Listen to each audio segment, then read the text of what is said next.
Tara mga kataladi, samahan niyo ko sa A Day in My Life ng isang tambay na may pangarap sa buhay.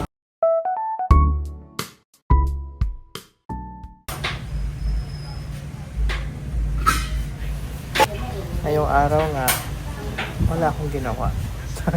So ayan, ngayong araw, ang toka ko na gawin is magluluto ng yan, pancit canton bihon, and then, ano pa ba? Panoorin natin yung video para alam ko yung ginawa ko ng buong araw na yan.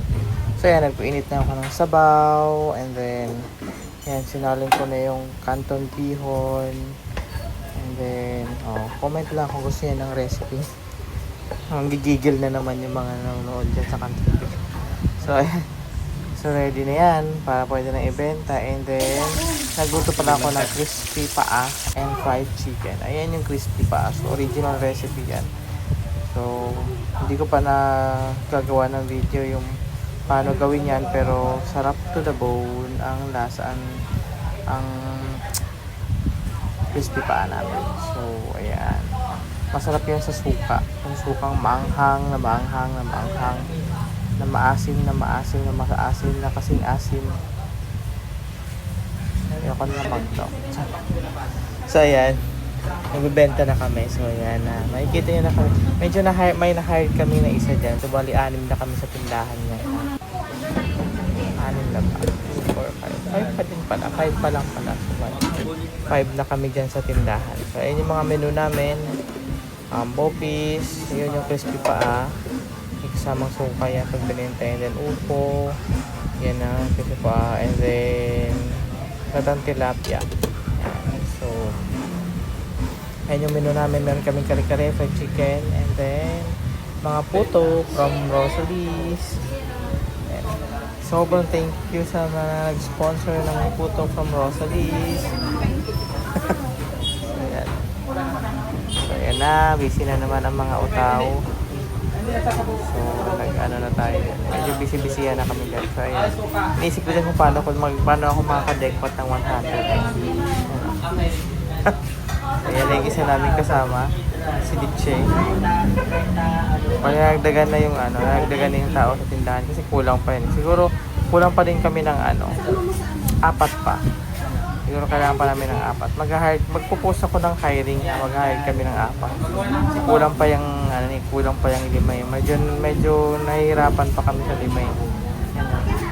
Sobrang busy namin sa 5 na yan. Nag-uusap yung dalawa, paano kaya natin paano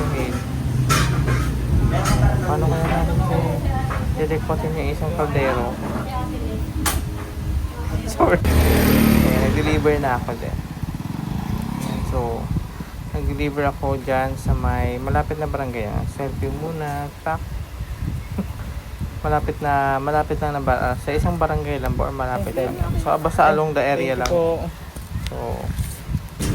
ligpitan na, sold out na yan. Ligpitan na kami ng mga gamit. May nag-ano na, diba? Kulang talaga kami ng tao. Kailangan namin ng tao. Ayan, hinahanap ko yung adequate ko, hindi ko makita. May lumusot pa. Ayan.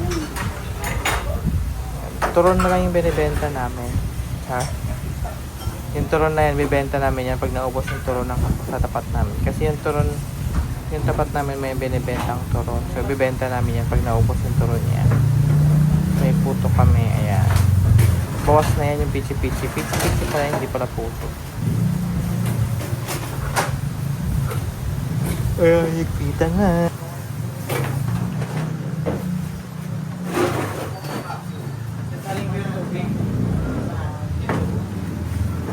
Ayan na nga. Nabenta ko na yung isang turon. Walang choice.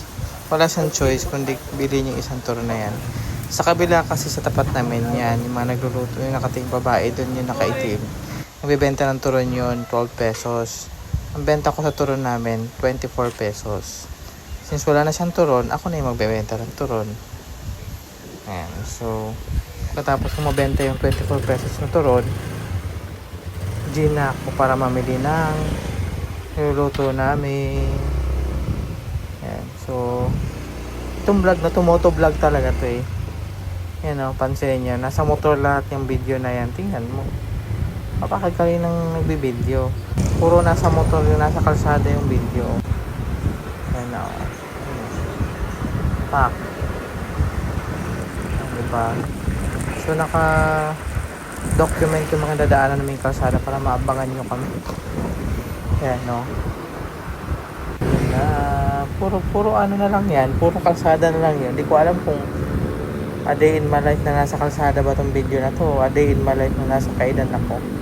Na puro kalsada na lang hanggang sa ano to eh. Ayan na. Kalsada na. Ayan. Kung alam mo yung tulay na yan, shout out sa'yo. Ayan. Ayan yung laging lumulubog pag umuulan. Ayan.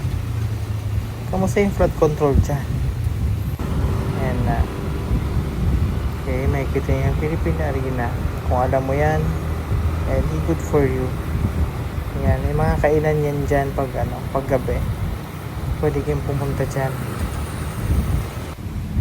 Diba? Puro nasa kalsada na ako. Hindi ko na alam kung saan papunta yan. Yung vlog na to is a day in my life na nasa labas ng bahay at nasa kalsada habang tirik na tirik yung araw. Ayun yung vlog na yan. Wala talaga yung vlog na yan. Hindi yan vlog para sa kanila. Para yan sa labas ng bahay. Para sa kalsada yung vlog na yan. Walang katapusang kalsada yung video na to, ha? So kayo na ang bahala bahala mag-adjust. So anyway, sa mga hindi pa nakapag-subscribe dyan, mga kataladi, mga Mars, mga Beshiwap, mga utaw, mag-subscribe na kayo. Utang na loob.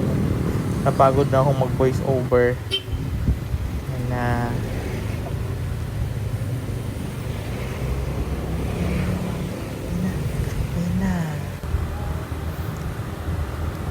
Diba? Di pa tapos, nasa kalsada pa din ako. Ang tagal ng video na to, nasa kalsada lang ako.